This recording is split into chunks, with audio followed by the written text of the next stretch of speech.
never thought I could make it back, but I'm back. No doubt about it. The Boston Celtics are the champs. I think everyone in the league will be chasing them down. Every team in the Eastern Conference have improved. You look at the Philadelphia 76ers and Elton Brand. I think with Elton Brand now, with the 76ers, and Andre Iguodala getting better every single year. Samuel Dalembert grabbing rebounds, blocking shots. And you look at Andre Miller, one of the great unsung point guards in the NBA. One of the best hidden secrets has been in the league for many years. But the thing is, can they continue to produce? I think that's the one thing that I've always wondered with the Philadelphia 76ers after they lost Iverson in the big deal back in 2005 is, will they be a great team? And they proved it last year. They came to the playoffs as a 7th seed, and they were awesome. They gave Boston Celtics all they could handle. They almost eliminated the champions from being the champions last year. And as far as I'm concerned, folks, sometimes some of these teams and some of these players never get the credit that's due.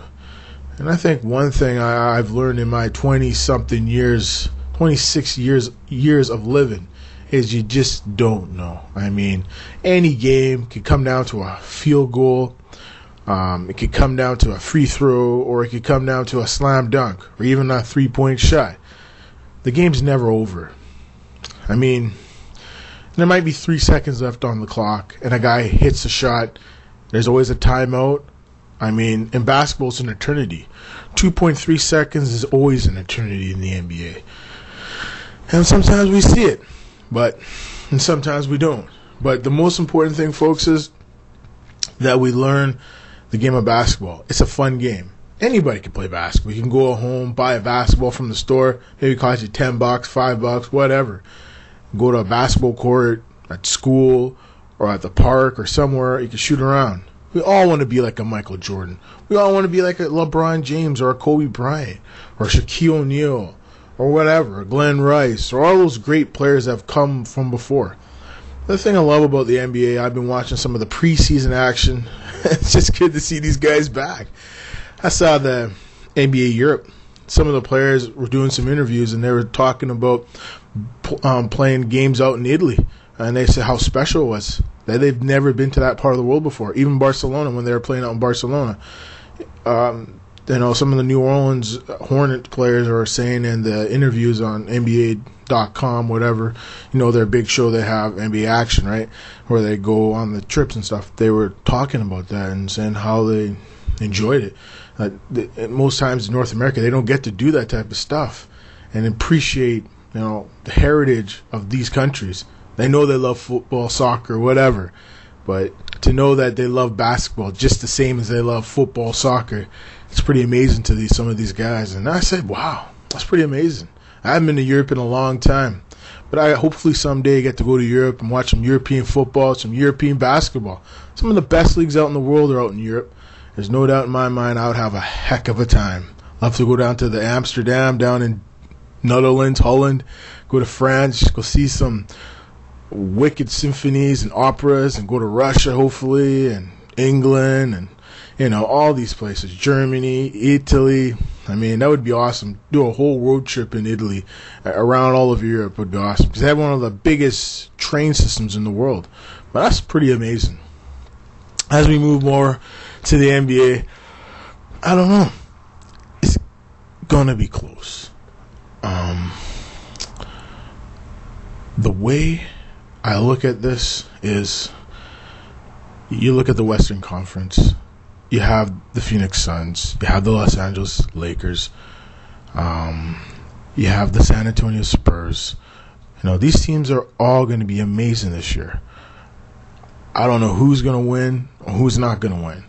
But for one, I think the Phoenix Suns have something to prove this year after getting swept by the San Antonio Spurs last playoffs. I think the Denver Nuggets will improve over last year.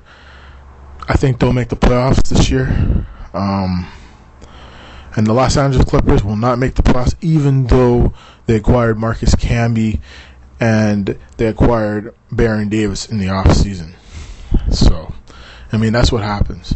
sometimes it's not going to go your way. Even though you bring in new players, new faces, and you think they're going to make the playoffs, they're going to be the best team in the league. But I think the one team you have to watch out for in the Western Conference this year has to be the Portland Trailblazers. I think the Portland Trailblazers, for one, with Greg Oden back, Brandon Roy, and Rudy Fernandez, I think we got a team here that is going to surprise some people.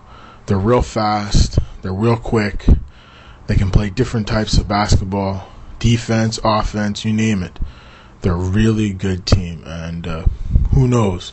They could be the surprise in the Western Conference this year. When I look to the East, the Toronto Raptors really catch my eye. I look at Chris Bosh and Jermaine O'Neal. Wow, the new Twin Towers of the East. O'Neal and Bosh. I hope and pray Jermaine O'Neal can stay healthy this year, because Toronto Raptors could really, really push for the Eastern Conference Final if he can stay healthy. And Bosh can continue to get better. He's a young guy. He needs to continue to develop, get stronger, be able to play harder in the playoffs. That's the one thing that's knock on Bosh is he doesn't have that killer instinct. He needs that in the playoffs. He shows it in the regular season, but he's had so many of these little nicky-nacky injuries in his career. But the most important thing, folks, he has to stay healthy. And I think that's the key for the Toronto Raptors. I look at the New York Knicks. They look good. They look fast-paced. They look like they're going to be a team, most teams wouldn't want to play against. But for me, anything's possible. So, it's got to be positive, folks. That's the way I look at it.